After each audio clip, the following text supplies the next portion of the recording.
NEET paper leak विवाद के बीच अब एक नया राजनीतिक और सोशल मीडिया चेहरा चर्चा में आ गया है। कॉकरोच जनता पार्टी यानी सीजेपी के संस्थापक अभिजीत दीपके ने बड़ा ऐलान किया है। दीपके ने कहा कि वह 6 जून को भारत लौट रहे हैं और दिल्ली के जंतर मंतर पर केंद्रीय शिक्षा मंत्री धर्मेंद्र प्रधान के इस्तीफे की मांग को लेकर शांतिपूर्ण प्रदर्शन करेंगे। खास बात यह है कि अपनी पार्टी शुरू करने के बाद यह उनकी पहली भारत यात्रा होगी। अभिजीत दीपके ने एक वीडियो जारी करके कहा कि अब सिर्फ सोशल मीडिया पर आवाज़ उठाने से काम नहीं चलेगा। उन्होंने कहा कि पिछले कई दिनों से वह और उनके समर्थक नीट पेपर लीक मामले को लेकर लगातार सवाल उठा रहे हैं। उनका कहना है कि लाखों छात्रों की मेहनत बर्बाद हुई है, कई छात्रों का भविष्य अधर में लटक गया है और इस पूरे मामले की जिम्मेदारी किसी न किसी को लेनी चाहिए। दीपके का सीधा आरोप है कि शिक्षा व्यवस्था में इतनी बड़ी चूक हुई है तो शिक्षा मंत्री को नैतिक जिम्मेदारी लेते हुए इस्तीफा देना चाहिए। सुने उन्होंने अपने बयान में क्या कहा। Hello everyone, I have decided to come back to India. Yes, मैं अपने देश, अपने घर इंडिया वापस आ रहा हूँ एजुकेशन मिनिस्टर धर्मेंद्र प्रधान का रेजिग्नेशन मांगने के लिए। इतने दिन से आप सब देख ही रहे हो कि हम सोशल मीडिया पर आवाज़ उठा रहे हैं कि पेपर लीक के कारण जिन नीट के बच्चों ने सुसाइड की और जो लाखों स्टूडेंट्स की मेहनत बर्बाद हुई है, उसके लिए तो धर्मेंद्र प्रधान को रिज़ाइन करना ही चाहिए। 8 लाख बच्चों ने हमारी पिटीशन साइन की है। Crores of people have supported this demand on social media as well. And not just that, देश में कई सारी जगहों पर इसको लेकर प्रोटेस्ट भी तो हो रहे हैं, जैसे लखनऊ, जयपुर, महाराष्ट्र, दिल्ली, लेकिन फिर भी इनको कोई फ़र्क नहीं पड़ रहा।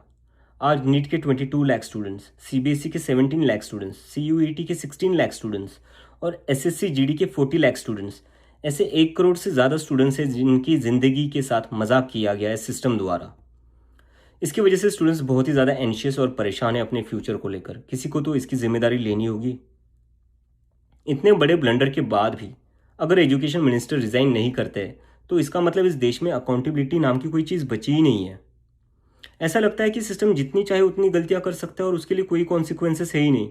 सारे कॉन्सिक्वेंसेस स्टूडेंट्स के लिए है। ऐसा कब तक चलेगा?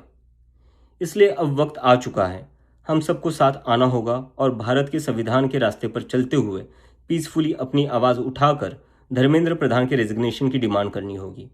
अगर हम सब साथ मिलकर आवाज़ उठाएंगे तो ज़रूर इनको हमारी बात माननी होगी। मैंने डिसाइड किया है, मैं 6 जून सैटरडे सुबह दिल्ली आऊँगा। आप सब मुझे एयरपोर्ट पर मिलिए। हम सब मिलकर पार्लियामेंट स्ट्रीट पुलिस स्टेशन जाएंगे और वहाँ पर जंतर मंतर पर एक पीसफुल प्रोटेस्ट करने के लिए परमिशन मांगेंगे। इंडिया का कॉन्स्टिट्यूशन हमें राइट देता है कि गलत के खिलाफ हम पीसफुल तरीके से अपनी आवाज़ उठा सकते हैं। उसी कॉन्स्टिट्यूशन के अकॉर्डिंग हम अपनी आवाज़ उठाएंगे और मैं उम्मीद करता हूँ जितने भी कॉकरोच जनता पार्टी के सपोर्टर्स हैं और जितने भी स्टूडेंट्स और यूथ इस सिस्टम से परेशान हैं वो इस प्रोटेस्ट में शामिल होंगे। जिसको लगता है धर्मेंद्र प्रधान एजुकेशन मिनिस्टर जो है हमारे, उनको रिज़ाइन करना चाहिए, वो सभी लोग इस प्रोटेस्ट में शामिल हो जाए।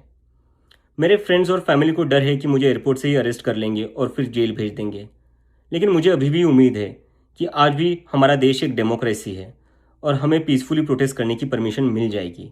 आई want to make it clear, I am a big admirer of Gandhi, Ambedkar, Bhagat Singh and Nehru, and I believe in the constitution of India more than anything else, जो हम सबको एक डेमोक्रेसी में अपनी आवाज़ रखने का राइट देता है। और रही बात जेल के डर की, हम कब तक डर कर जिएंगे यार? ये देश किसी एक पार्टी का थोड़ी ना है, ये देश तो हम सबका है। हमारे फ्यूचर का सवाल है, हमारे फ्यूचर बर्बाद हो रहा है और ये अब हम सबकी जिम्मेदारी है कि जब भी इस देश में किसी के साथ कुछ गलत हो तो हम सबको आवाज़ उठानी चाहिए in a very peaceful and democratic manner. मैं चाहता तो यहाँ यूएसए में जॉब लेकर आराम से रह सकता था। मुझे पिछले कुछ दिनों में कई जॉब ऑफर्स भी आई है, but I am not gonna take it as I have decided to come back to India because I love my country and I really want to do something for my country.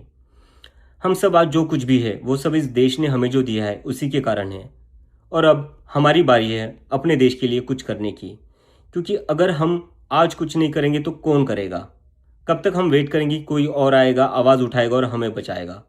सो जितने भी peaceful और constitution को मानने वाले cockroaches है, let's all come together to save the future of millions of students. Thank you. दिप्के ने कहा कि अब समय आ गया है कि लोग संविधान के रास्ते पर चलते हुए एकजुट हों और लोकतांत्रिक तरीके से अपनी आवाज़ बुलंद करें।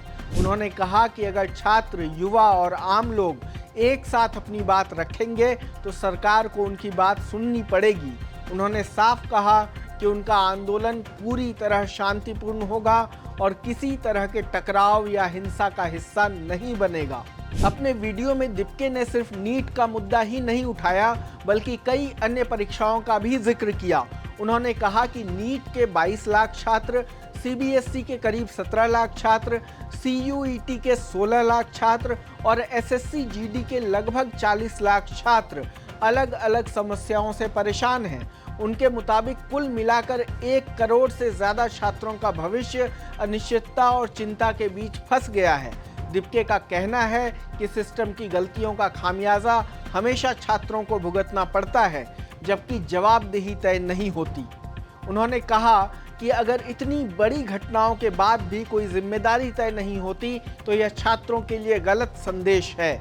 इससे यह धारणा बनती है कि सिस्टम चाहे जितनी गलतियां करे उसके लिए कोई जवाबदेह नहीं होगा, लेकिन जब छात्र किसी परीक्षा में गलती कर दे तो पूरा भविष्य दांव पर लग जाता है।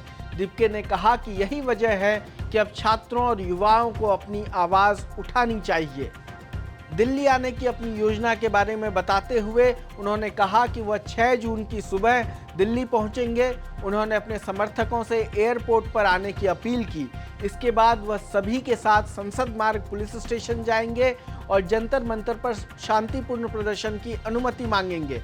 उनका कहना है कि संविधान हर नागरिक को शांतिपूर्ण तरीके से अपनी बात रखने का अधिकार देता है और उसी अधिकार का इस्तेमाल करते हुए वह प्रदर्शन करना चाहते हैं। दिप्के ने यह भी कहा कि उनके परिवार और दोस्तों को चिंता है कि भारत लौटने पर उन्हें गिरफ्तार किया जा सकता है, लेकिन इसके बावजूद उन्होंने वापस आने का फैसला किया है। उन्होंने कहा कि वह उम्मीद करते हैं कि भारत एक लोकतांत्रिक देश है और यहाँ शांतिपूर्ण विरोध प्रदर्शन की अनुमति मिलेगी। उन्होंने खुद को महात्मा गांधी, डॉक्टर भीमराव अंबेडकर, भगत सिंह और जवाहरलाल नेहरू का प्रशंसक बताया। उन्होंने कहा कि वह संविधान और लोकतंत्र में विश्वास रखते हैं और उसी के दायरे में रहकर अपनी बात रखना चाहते हैं। अपने संदेश में उन्होंने एक भावनात्मक अपील भी की। उन्होंने कहा कि आखिर लोग कब तक डर कर जीते रहेंगे।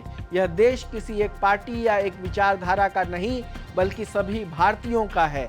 अगर देश के छात्रों का भविष्य प्रभावित हो रहा है तो उस पर सवाल पूछना हर नागरिक का अधिकार भी है और जिम्मेदारी भी।